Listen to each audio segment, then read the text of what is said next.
Hi everyone, welcome to the family table.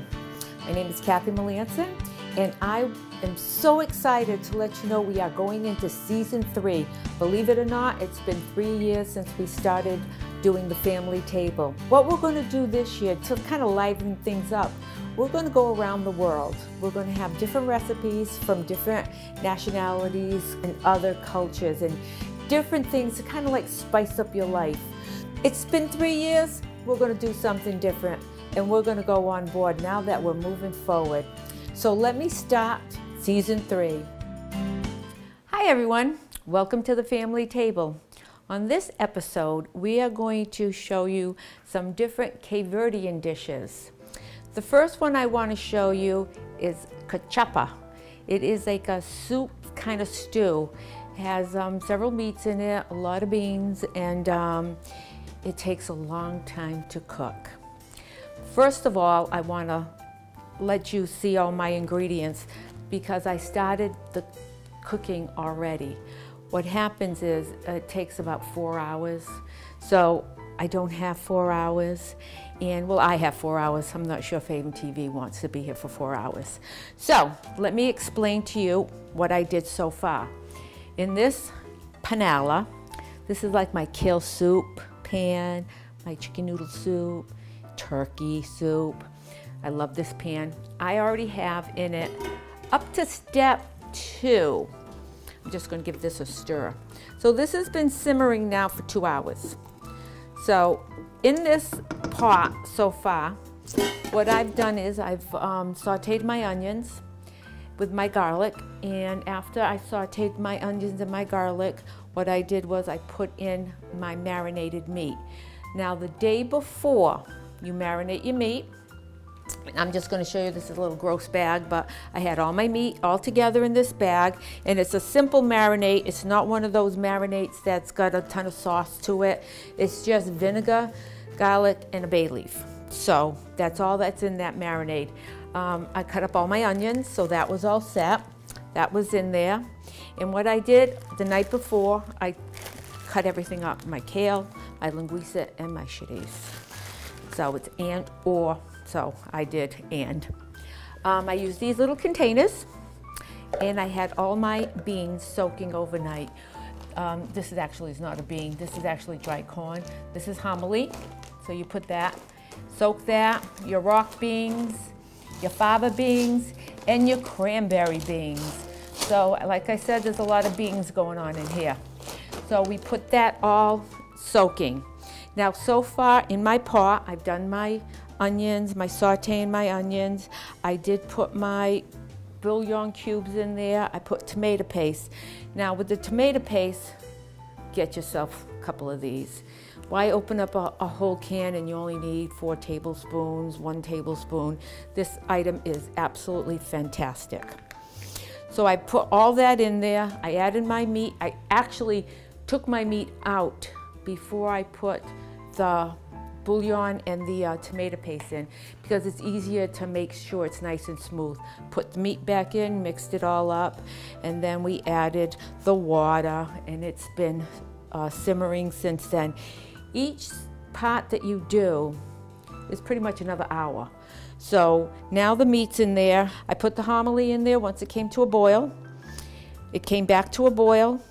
Lower it, simmer it, an hour.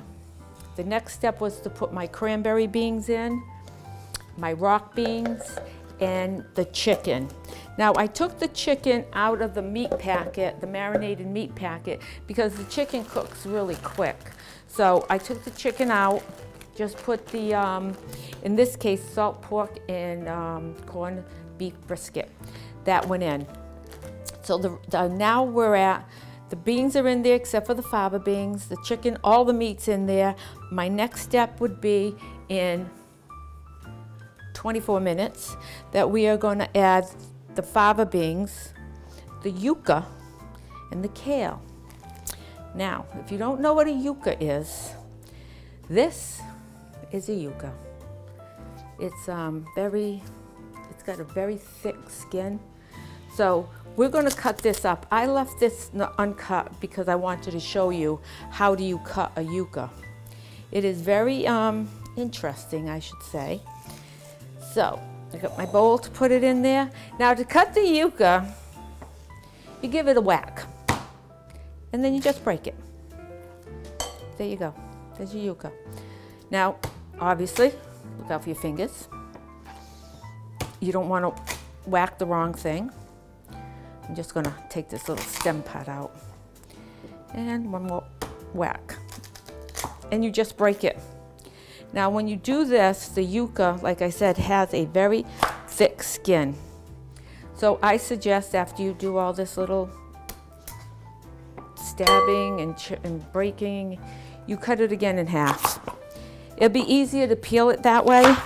Now the yucca has 2 skins, and you just got to make sure you get all the skin, because one of the skins is this pink, and I'll show you. You're getting this brown one out, but there's this pink underneath the brown. Let me see, right there. You can see some of that after you take the brown off. That's very bitter. You want to make sure you get all that off. And once you got it cut like this, it's not hard to peel, but it's just the idea of breaking it up and getting it peeled. So the yucca is nice. You can see the pink skin from there. You can boil it like a potato, mash it up, have yucca mash. You can put it in all kinds of soups and stews, because it's a root vegetable. So you can use it for anything you would use a root vegetable for. It does take some prep, obviously, doing this. It's not like peeling a potato. It's a little harder, but you know, it does, once it's all said and done, it tastes marvelous. So it's worth doing. Maybe not all the time, but you should do a yucca now and then. Just be careful for your fingers. So I'm going to do this, and then I'm going to cut it up, and then we're just going to rinse it a little bit, and then we're going to get it ready to put into probably the 3rd hour I think I'm on.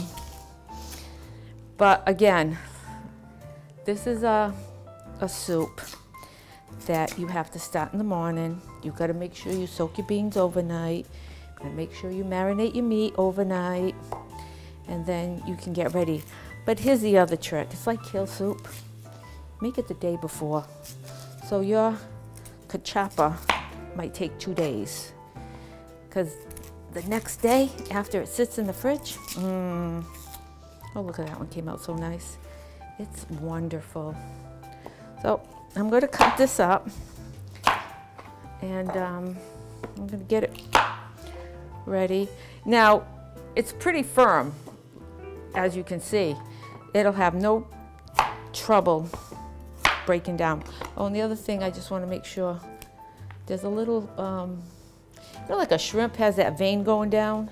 This one has a little, you can see this right there, like a little string. Just cut that right out. So it looks like a string. So you cut that right out. Oh, there it is. And you're all set. Because it's stringy. It's really stringy. So, I mean, you'll know. And if you forget, you'll take it out when you're eating it, because it doesn't go anywhere.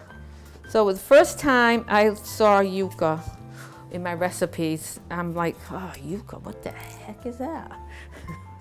So then I went on a search mission, and Market Basket, they got it all. There it was.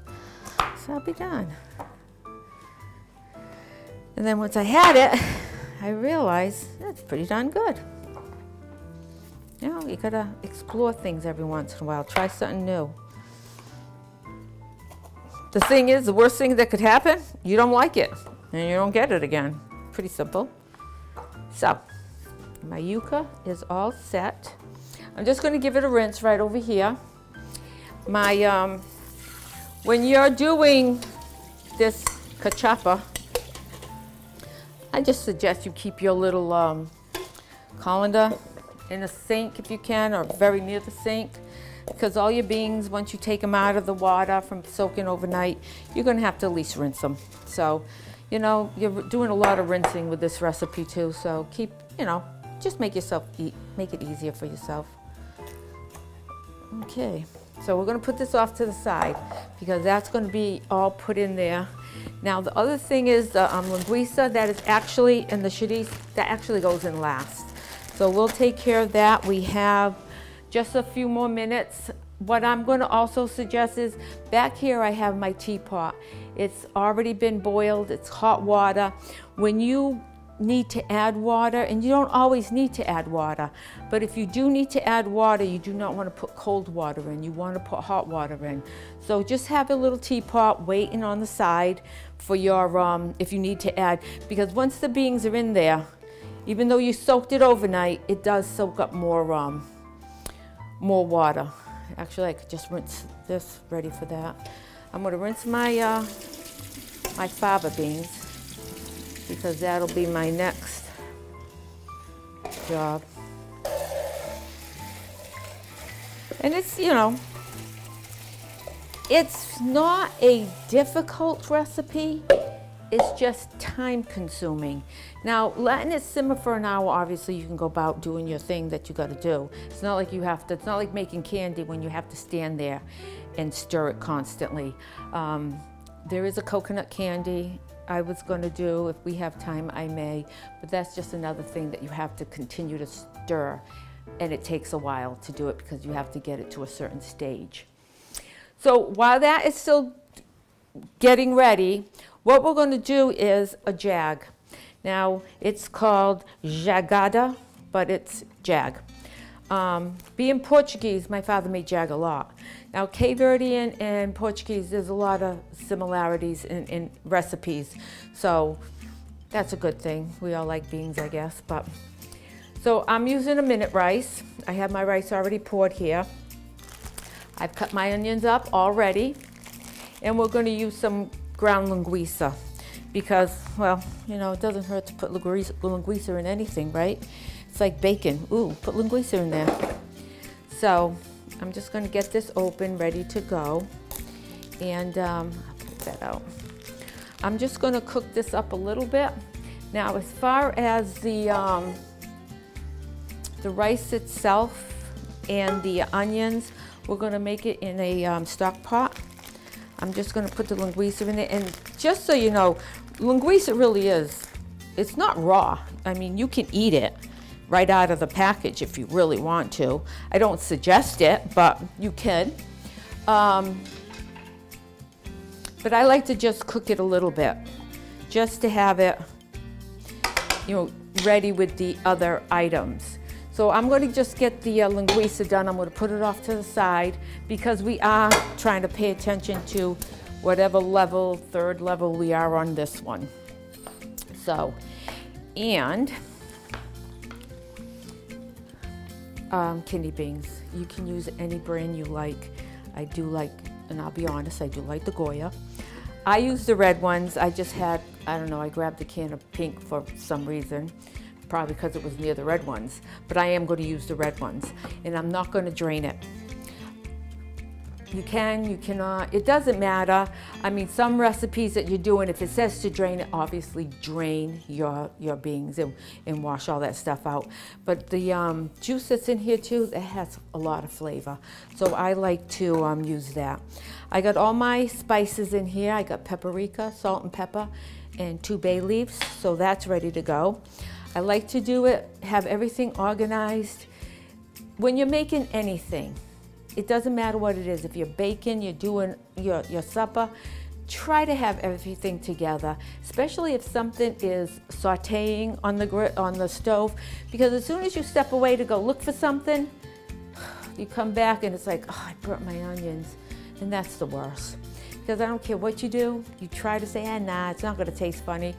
It's gonna taste funny. So let's, and you know what, it gets everything done, it's quicker, it's perfect. So right now I'm just going to open these beans and just get them ready. The first thing we're going to do, and I'm just going to wait till the linguiça is all set, is we are going to saute the onions in the big pan, because everything is eventually going to go in that big pan. So we're going to use olive oil with the onions, get that all nice and translucent and cooked there. And then we're going to add all our seasoning. Then we're going to cook it some more. Sorry.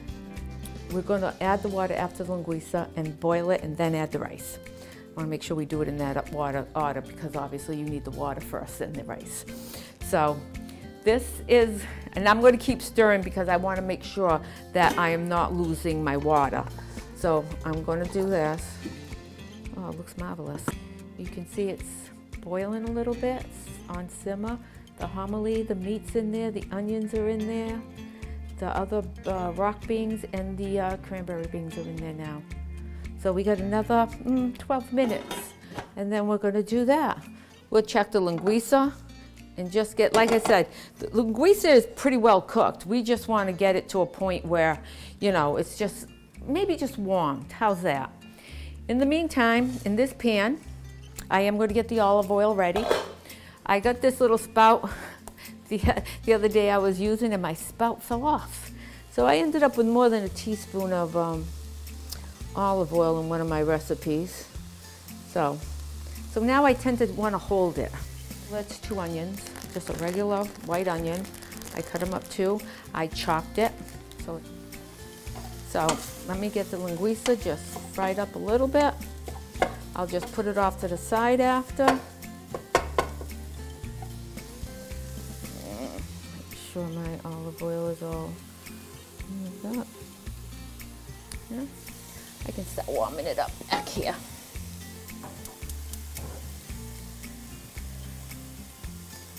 That's why you have so many stove pots right here, right? You never know. You should see Thanksgiving at this house.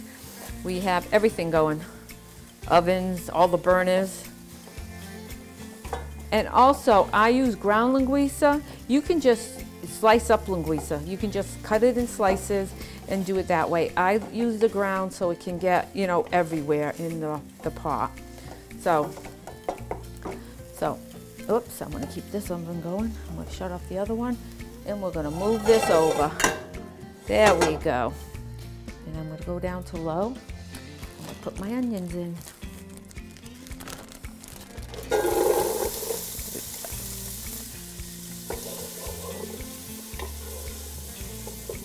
So the onion's going to take a little while to just get translucent. So we'll just get that going. If you are fortunate to have a pot filler, oh, it does make life easier, I gotta say. So 6 cups of water. We'll get that ready. Okay, now once the onions are done, we're going to add the seasonings after that, and then we're going to add the tomato paste, and then we're going to add the water. The beans go next, and then the rice and linguiça. And jag can be made, you know, anytime. It's nice if you bring it. I've never had jag cold, so I don't know about bringing it to a picnic, but my father used to make it all the time.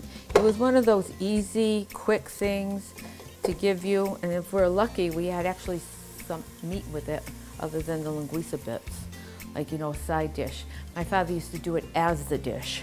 So that was back then. That's how it was, and you know, they were very frugal back then, because you figured they came out of you know, the era of World War II. So they were that's all I can remember, is them being very frugal with a lot of things. So it's not so bad, you know. We learned to value the stuff we had or have, so that was a different generation.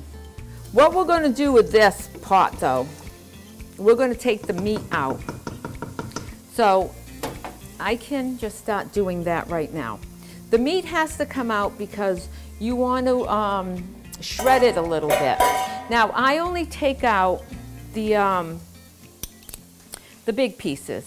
I take out the brisket, the beef brisket, because I didn't cut them up little tiny. The pork, salt pork, I did cut those up small. And then you can see some of the fat is coming off. You can leave the fat there for flavor, because, you know, when somebody's eating it, they're not gonna, you know, eat the fat. Well, maybe some people are. I don't really know. My uncle used to eat all the fat. He never threw anything away. So, oh yeah, they're almost brown. Yes, we call this multitasking. So, any big dinner, I'm just gonna add a little bit more olive oil. Any big dinner, Christmas, Thanksgiving, New Year's, whatever, Easter, it's worse. You got a few other people's hands in the pot too. We got the meat, right? So we're going to just take this, oh, this is my other one. We're gonna take this and we're just gonna shred it up a little bit. You don't wanna shred it up too much, you just wanna make the pieces a little bit smaller so they're, you know, so you can bite into it rather than having a knife to eat your soup. So, look at this chicken. I'll just cut the chicken up too while it's in the pot. See? There we go. Easy enough. Meat breaks up very easily. Now it's more in small pieces to bite. And then when you do take your soup, you can remove the fat yourself. I could go around and try to take out all the fat, but I don't really want to do that, to be honest with you.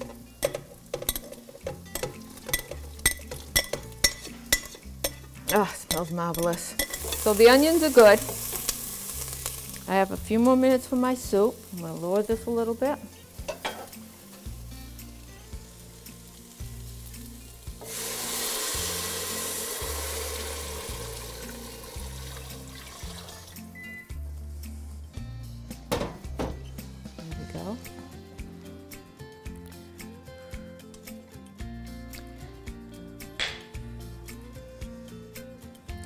Now some people put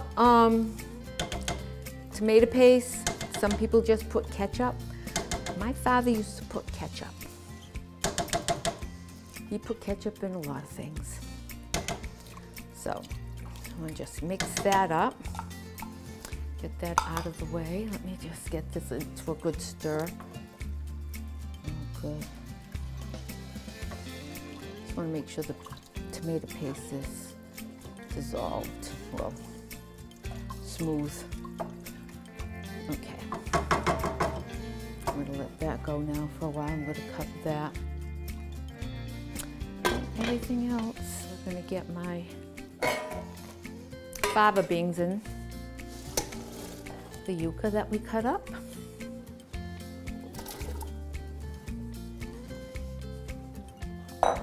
And the kale. This is 2 cups of kale, no, 4 cups of kale, I'm sorry. If you want to put a little bit more kale in, you most certainly can. Sometimes when you put the kale in, it'll, depending on the pot, like obviously I have this huge pot, it'll be too high, but it's like spinach, it'll work its way down. So I like kale, but it's not kale soup, so we get that all in there. There we go.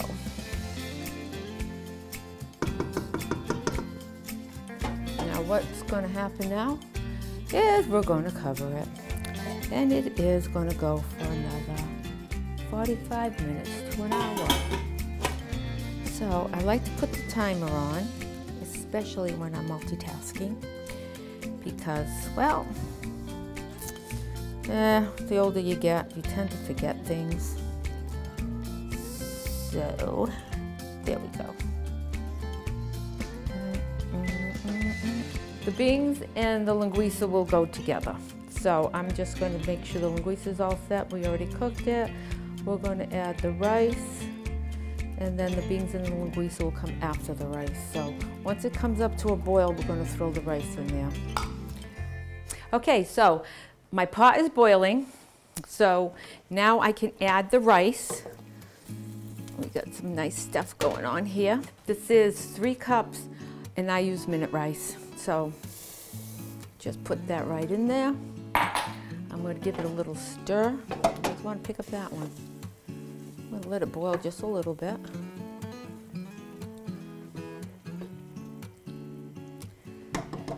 After it gets going, you're going to try not to just keep mushing it, because you're mushing it. That's what's going to happen.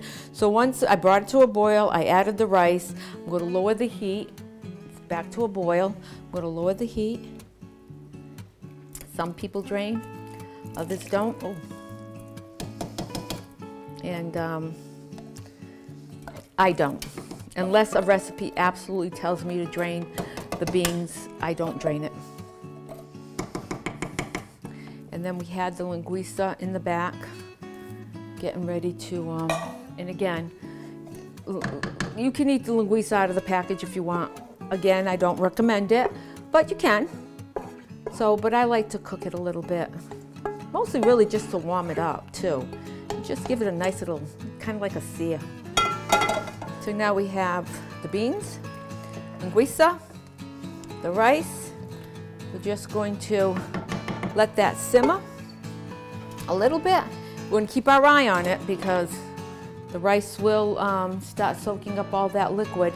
Now this part should only take a good 25 minutes, so we'll just let it go, see what we're doing here. The pot here is just ready. It's got about another half an hour. When we're done with that, the last stage would be the linguiça. So once we get the linguiça in there,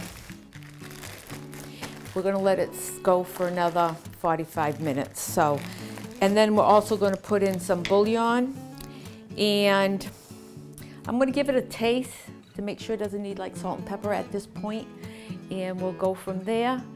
But that'll be 20 minutes. This will be another 30 minutes. So what I can do is take another break.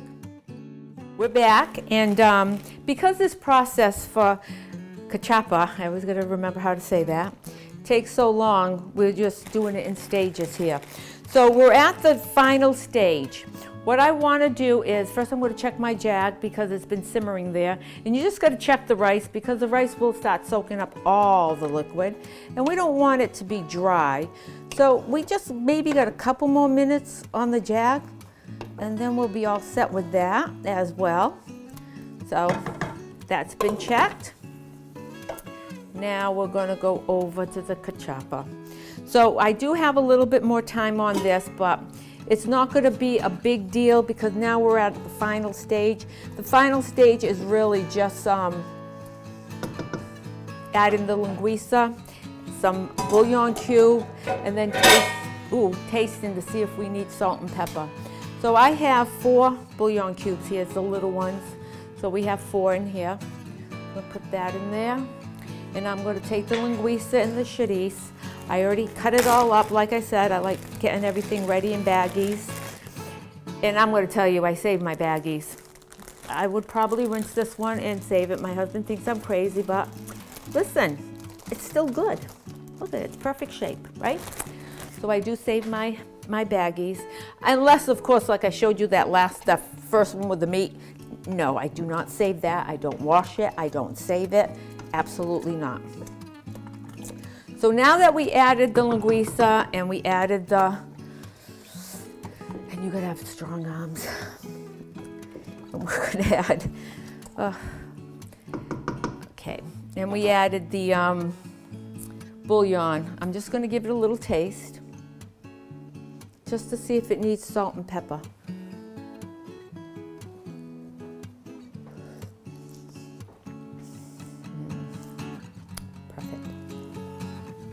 I do say so myself, and I do. Okay, so now this will simmer pretty much for another hour.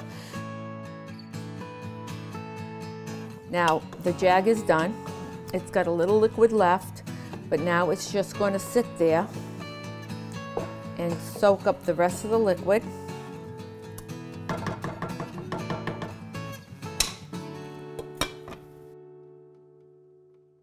So the cachupa is done, the jag is done. I have everything out on the table ready to go. I did want to explain what we're going to do. I was going to do the candy, but the candy really takes a long time. This is a coconut candy, and it's pretty much caramel and coconut, and I have it wrapped in wax paper. I like my caramel a little chewy, so it's nice and soft, and you can just bite it. So I do have that. I can send the recipe. It's very important that you use a candy thermometer, because when that starts to boil, you want to get it to the soft crack, and that'll give you a nice, you know, firm but chewy coconut candy. If you want to have it hard, like break it like peanut brittle, then you can go up to the hard crack stage. But these I find is the best way to do it. So we have our little coconut candy here. Our cachupa is right here. It's all ready.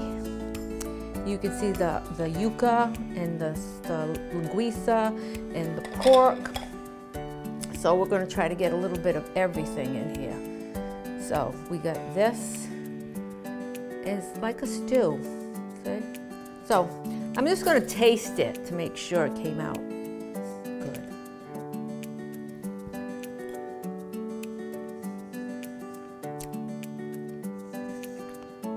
I just got to give it one more taste.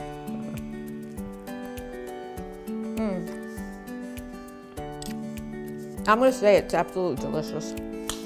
And got a lot of beans in it. And look at that brisket. It just breaks right apart. Now we go to our jag. So we got our red beans, our rice, our onions, okay, and our bits of linguiça. Now if you have a little buffet, you got the family coming over.